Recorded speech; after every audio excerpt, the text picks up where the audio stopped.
to simply power his way through and drag his wife to Guatemala kicking and screaming. And so God's dream for our lives will be confirmed by other people that are close to us that know us well. So God starts with a dream, and we hear him speaking to us, and sometimes it'll be a consistent, recurring thing that he speaks to us over the course of years, and we finally start to catch on, this really is God speaking to me. But the next step then in God growing our faith is that once we start to get in touch with the dream, the next step 2 is decision. And by that I mean we need to start doing something about the dream. See, nothing's going to happen with that dream until I wake up from the dream and I actually take some concrete steps in the direction of the dream. And those concrete steps really constitute acts of faith. It's when we say to God, God, I've come to a point that I'm convinced you put this dream in my heart, and I'm going to open myself up to moving ahead with it. And that doesn't mean that we do everything at once. You know, it's not like someone comes and says, well, I'm called to Africa, and we respond to that person and say, well, that's interesting, let's talk about it. And they say, well, I've already sold my house and quit my job. And you ask them, well, where in Africa are you called to? And, well, I don't know. I just called to Africa. And, who are you going to go with? I don't know. How are you going to finance this? I don't know. It's not like we just make a huge, massive step initially. But we have to be open at a heart level to start making decisions and steps in that direction. Now, and as we think about that, James 1 says this, you must believe and not doubt, because a double-minded man is unstable in all that he does. And so the idea here is that faith is a verb, that it leads us to action. And so it's not like a step forward and then a step back. You've all seen What About Bob, haven't you? If you haven't, then that's your assignment for this week. There's one scene where he's trying to get onto an elevator, and Bob's afraid of everything, so he's afraid of getting in this enclosed space, and so he takes a step forward and he takes a step back. And he goes back and forth through that for I don't know how long. But that's what James is describing here. God doesn't want us to be that kind of person we get hold of God's dream, but then we're afraid to take a step ahead. We have to come to the point that we're willing to step. Now, in order to do this, in order to take a step ahead, this kind of moment of truth, decision-making moment that we actually hit, there are two things that we have to do. First, we have to invest. We have to make a decision to begin to invest. And what that means is we have to invest time. Investing time might mean, God, I think you're calling me to Africa. I'm going to start researching Africa. I'm going to start reading. I'm going to start looking at the map. I'm going to start praying every day over that map and just asking you, God, to lead me. Investing time. We have to invest money in order to fulfill God's dream. It means a commitment of our resources. We're going to have to invest in our reputation, because as we're going to see, you come to a point with a dream where you have to speak it out. You have to let other people in on it. They have to hear it. And then finally, we have to invest energy. So there are things we have to invest.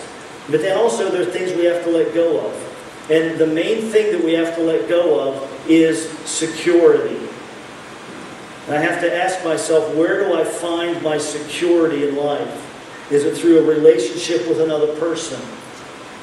Is my security in life, do I find my real security in life through the identity I have by working where I work? Or do I find security in life through the paycheck I get from work? Or do I find security in life from the place I live, the town, or the house I live in? Or it could go on and on. Where do I find my security in life? And then what I have to be willing to do is to trade that for finding my security in God. I have to be willing to lay that aside and say, okay, God, I love this job that I have. I love the neighborhood we live in. But God, I'm willing to give that up for you. And right now, Lord, I'm just telling you, I'm willing to give that up for you. If that's what it takes to fulfill this dream, I'll release that all and let it all go. in order to pursue your dream for me. So we have to be willing to let go of the things that give us security. Abraham, God said to him, I'm going to make you the father of a great nation. And at the right moment, Abraham had to leave his homeland in order to actually see that fulfilled and experience that. We see Moses. He had to let go of the probability that he would follow in Pharaoh's footsteps and become the next ruler of Egypt. He had to release that in order to fulfill God's dream for his life. We see Nehemiah. He was the cupbearer for the king.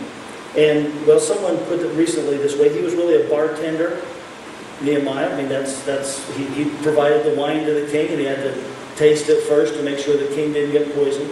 But he gave up a very secure job and position in order to pursue the dream that God gave him to build a wall around Jerusalem, the city of Jerusalem. Matthew had to get up and walk away from the tax table, which was an incredibly good source of income, in order to walk after Jesus.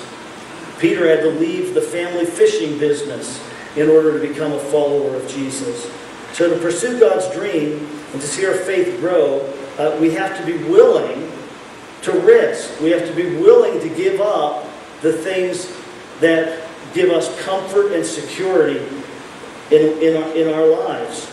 You may have heard this illustration before, but if you've ever seen a trapeze artist, the trapeze artist is 40, 50, 60 feet above the ground, and they're swinging out on their trapeze, and there's another trapeze coming from the other side. And when they get to the center, the two bars are far enough apart that you have to let go of this one to get hold of that one. And so in that instant of time, they're not holding on to anything for just a second as they're moving from one to the other. And that's the risk that it takes, the willingness to say, okay, God, I'm willing to let go of this and to reach out and grab hold of that, if that's what it takes to fulfill the dream that you've put in my heart to fulfill. So we have to be willing to let go of the security. Well, the third step is this. This is really important. You know, the dream part, good. The decision part, yeah, that's exciting. But now we come to the delay part. Okay, the third point is delay. God rarely fulfills our dreams immediately. I can almost say God never does, but I'm going to say God rarely does. He rarely fulfills our dreams, even though they're dreams that He has given to us. They are rarely fulfilled instantly or immediately. It takes time, and you can count on a time lapse between the time that you have a dream clarified, you make a decision to go for it, and when you actually start to make and gain real traction in pursuing that dream, there's going to be a time lapse.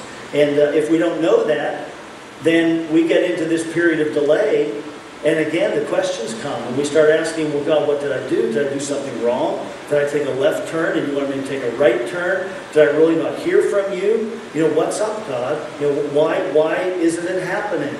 But if we know that delay is part of the process, then we'll be able to recognize that. We can calm our hearts and just, you know, God, I want to learn through this season. I want to trust you through it and work everything in my life that you want to work.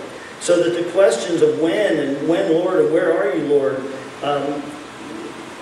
won't be the things that control our hearts and our minds in this time of delay.